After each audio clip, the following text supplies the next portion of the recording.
বিএনপির ভারপ্রাপ্ত চেয়ারম্যান তারেক রহমান বলেছেন, অতীতের চেয়ে আগামী নির্বাচন কঠিন হবে।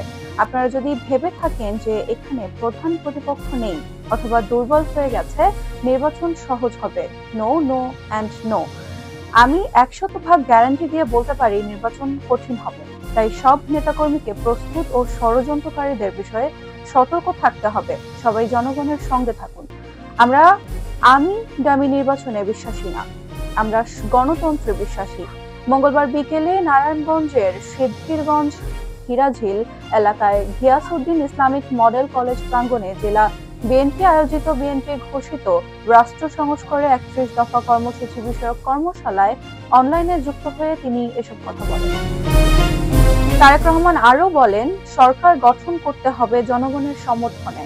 আমরা যদি তা করতে না পারি তাহলে ব্যর্থ হয়ে যাব। রাজনীতিবিদ হিসেবে সফলতা হবে তখন জনগণ আপনাদের পেছনে থাকবে।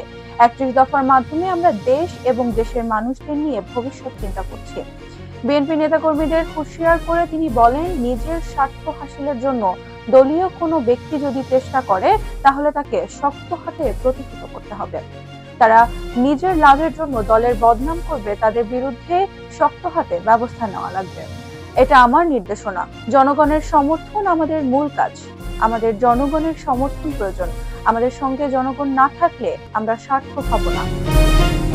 তিনি আরো বলেন, বিএনপিকে মানুষ পছন্দ করে, এটা অনেক রাজনৈতিক দলের হিংসার কারণ হয়ে দাঁড়িয়েছে। তাই ষড়যন্ত্র শুরু হয়েছে। আপনারা খেয়াল করে দেখুন, যারা এ দলের সঙ্গে বহু বছর ধরে জড়িত, শহীদ জিয়ার আমল থেকে যুক্ত রয়েছেন, দেখে আসছেন 81 সালের আগে থেকে কিভাবে বিএনপির বিরুদ্ধে ষড়যন্ত্র হয়েছে। দেশের ভেতরে এবং দেশের বাইরে ষড়যন্ত্র কিন্তু থেমে নেই। দলের বিরুদ্ধে যখন ষড়যন্ত্র হবে তখন ধরে নিতে হবে তা শুধু দলের বিরুদ্ধেই না, সেটা বাংলাদেশের বিরুদ্ধেও। বাংলাদেশের স্বাধীনতা ও সার্বভৌমত্বের বিরুদ্ধে ও ষড়যন্ত্র অব্যাহত রয়েছে। স্বৈরাচার পালিয়েছে, স্বৈরাচারের মাথা পালিয়েছে, কিছু ছোট মাথা পালিয়েছে, কিন্তু শরীরের রেশ অবশিষ্ট রয়ে গেছে। তারা কিন্তু ষড়যন্ত্র করছে। ষড়যন্ত্রকারীরা বিএনপির ভেতরেও এজেন্ট ঢুকিয়ে দিয়েছে। তাই সবাইকে সতর্ক থাকতে হবে।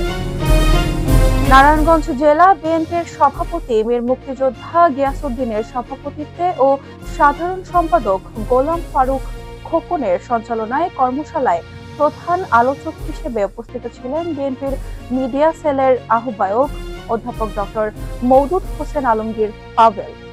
বিশেষ অতিথি ছিলেন সাবেক এমপি ও বিএনপির কেন্দ্রীয় কমিটির নেত্রী রেহানা আক্তার রানু, কেন্দ্রীয় কমিটির প্রচার সম্পাদক ও যুব দলের কেন্দ্রীয় কমিটির সাবেক সভাপতি সুলতানা সালাউদ্দিন টুকু, বিএনপির কেন্দ্রীয় কমিটির সহ সাংগঠনিক সম্পাদক নজরুল ইসলাম আজাদ, কেন্দ্রীয় নির্বাহী সদস্য মোস্তাফিজুর রহমান ভুইয়া টিপু ও সোনারগাঁ থানা বিএনপির সভাপতি আজহারুল ইসলাম মান্নান প্রমুখ।